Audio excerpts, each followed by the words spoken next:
ನಮಸ್ಕಾರ ಗುರು.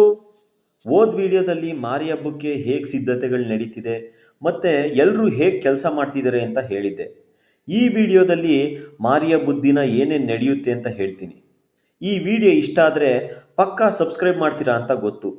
ಆದರೂ ಕೇಳೋ ಧರ್ಮ ನಂದು. ಯಾರೆಲ್ಲ ಇನ್ನೂ ನಮ್ಮ ಚಾನಲ್ನ ಸಬ್ಸ್ಕ್ರೈಬ್ ಮಾಡಿಲ್ಲ, ಬೇಗ ಬೇಗ ಸಬ್ಸ್ಕ್ರೈಬ್ ಮಾಡ್ಕೊಳ್ಳಿ. ಮಾರಿ ಹಬ್ಬದ ದಿನ ಊರಂಗಸರೆಲ್ಲ ಸೇರಿ ಬೇವಿನ ಸೊಪ್ಪು ಮತ್ತು ತುಂಬದ ಬಿನ್ಗೆ ನೀರು ತಂದು ಮಾರಮ್ಮಂಗೆ ಜಲಾಭಿಷೇಕ ಮಾಡ್ತಾರೆ. ಯಾಕೆ ಹೀಗೆ ಮಾಡ್ತಾರೆ ಅಂತ ಅಂದರೆ, ತಾಯಿಗೆ ತಂಪೆರೆಯೋ ಉದ್ದೇಶದಿಂದ ಈ ಜಲಾಭಿಷೇಕನ ಮಾಡ್ತಾರೆ. ಆಮೇಲೆ ಅರ್ಚಕರಿಂದ ಮಾರಮ್ಮನಿಗೆ ವಿವಿಧ ರೀತಿಯ ಅಭಿಷೇಕಗಳು ನಡೀತವೆ. ಈ ಒಂದು ದೃಶ್ಯನ ನೋಡೋದಕ್ಕೆ ಊರ್ ಜನ ಎಲ್ಲ ಬಂದು ನಿಂತಿರ್ತಾರೆ. ಈ ಅಭಿಷೇಕದ ಕೆಲಸ ಮುಗಿದ ಮೇಲೆ ತಾಯಿಗೆ ಅಲಂಕಾರ ಮಾಡುವಂಥ ಕೆಲಸ ಶುರುವಾಗುತ್ತೆ.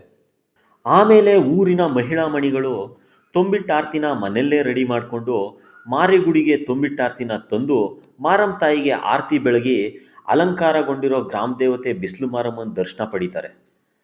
ಈ ಊರಬ್ಬಕ್ಕೆ ಜೀವನ ಸಾಗಿಸೋದಕ್ಕೆ ಅನ್ನದ ದಾರಿ ಹುಡಿಕೊಂಡು ವಲಸೆ ಹೋಗಿರೋ ಎಲ್ಲರೂ ಖಂಡಿತವಾಗಿ ಬಂದೇ ಬರ್ತಾರೆ. ಮಾತೇ ಇದೆಯಲ್ಲ, ಮನೆ ದೇವರು ಗ್ರಾಮ ದೇವತೆಗಳೇ ನಮ್ಮನ್ನು ಕಾಯುವಂಥ ದೈವಗಳು ಅಂತ.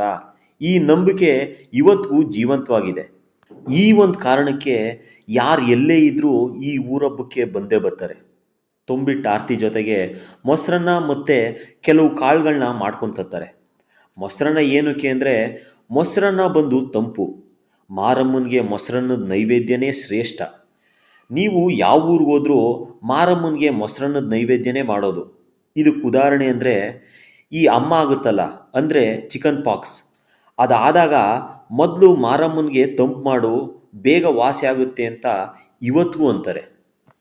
ಪ್ರಪಂಚ ಎಷ್ಟೇ ಮುಂದುವರೆದಿರ್ಬೋದು, ವಿಜ್ಞಾನನೂ ಮುಂದುವರೆದಿರ್ಬೋದು, ಆದರೆ ಇವತ್ತಿಗೂ ನಮ್ಮ ಹಳ್ಳಿಗಳಲ್ಲಿ ಊರುಗಳಲ್ಲಿ ಇದನ್ನು ಆಚರಣೆ ಮಾಡ್ತಾನೇ ಇದ್ದಾರೆ. ಇದು ಎಷ್ಟು ಸತ್ಯ ಅಥವಾ ಸುಳ್ಳು ಅನ್ನೋದಕ್ಕಿಂತ ಈ ಆಚರಣೆಯಿಂದ ಫಲ ಸಿಗ್ತಿದೆಯಾ ಇಲ್ವಾ ಅನ್ನೋದು ಮುಖ್ಯ ಆಗುತ್ತೆ. ನಮ್ಮೂರು ಮೇಲ್ಕೋಟೆ. ಮುಂದಿನ ವಾರನೇ ನಮ್ಮೂರು ಜಾತ್ರೆ ಶುರುವಾಗುತ್ತೆ. ನಮ್ಮೂರ ಜಾತ್ರೆಯ ಮುಖ್ಯ ವಿಶೇಷ ಏನಂದರೆ ವೈರ್ಮುಡಿ ಉತ್ಸವ. ಜಾತ್ರೆ ಶುರುವಾಗೋಕ್ಕಿಂತ 1 ಅಥವಾ 2 ವಾರ ಮುಂಚೆ ಈ ಮಾರಿ ಹಬ್ಬನ ಮಾಡ್ತೀವಿ. ಇದಕ್ಕೆ ಕಾರಣವೂ ಇದೆ. ಮುಂದೆ ಬರೋ ಜಾತ್ರೆಗೆ ಯಾವುದೇ ತೊಂದರೆ ಇಲ್ಲದೆ, ಯಾರಿಗೂ ತೊಂದರೆ ಆಗದೆ ಸುಸೂತ್ರವಾಗಿ ನಡಿಬೇಕು ಅನ್ನೋ ಕಾರಣಕ್ಕೋಸ್ಕರ ಈ ಮಾರಿ ಹಬ್ಬನ ಮಾಡ್ತೀವಿ. ಮಾರಿ ಹಬ್ಬ ಅಂದಮೇಲೆ ರಕ್ತಶಾಂತಿ ಮಾಡೇ ಮಾಡ್ತೀವಿ. ಈ ರಕ್ತ ಶಾಂತಿಯ ಉದ್ದೇಶ ಎಲ್ಲ ಕಾರ್ಯಗಳು ಶಾಂತಿಯುತವಾಗಿ ನೆರವೇರಬೇಕು ಅನ್ನೋದು.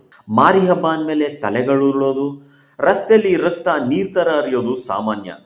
ಈ ಒಂದು ಸಂದರ್ಭದಲ್ಲೇ ಒಂದು ಘಟನೆ ನಡೀತು. ಒಂದು ಮೇಕೆ ಎಷ್ಟೇ ಪೂಜೆ ಮಾಡಿದ್ರು, ಎಷ್ಟೇ ತಲೆ ಮೇಲೆ ತೀರ್ಥ ಹಾಕಿದ್ರೂ ತಲೆ ಕೊಡುತ್ತಾನೇ ಇರಲಿಲ್ಲ. ಸುಮಾರು ಅರ್ಧ ಗಂಟೆ ಕಾದ್ರೂ ಮೇಕೆ ಕಮುಕ್ ಕಿಮುಕ್ ಅಂತಿರಲಿಲ್ಲ. ಈ ಮೇಕೆನ ಮಾರಮ್ಮನಿಗೆ ಒಪ್ಪಿಸ್ತೀನಿ ಅಂತ ಹರಕೆ ಕಟ್ಕೊಂಡವರು ಎಷ್ಟೇ ಪೂಜೆ ಮಾಡಿದ್ರೂ ಇಲ್ಲ, ಎಷ್ಟೇ ತೀರ್ಥ ಹಾಕಿದ್ರೂ ಇಲ್ಲ.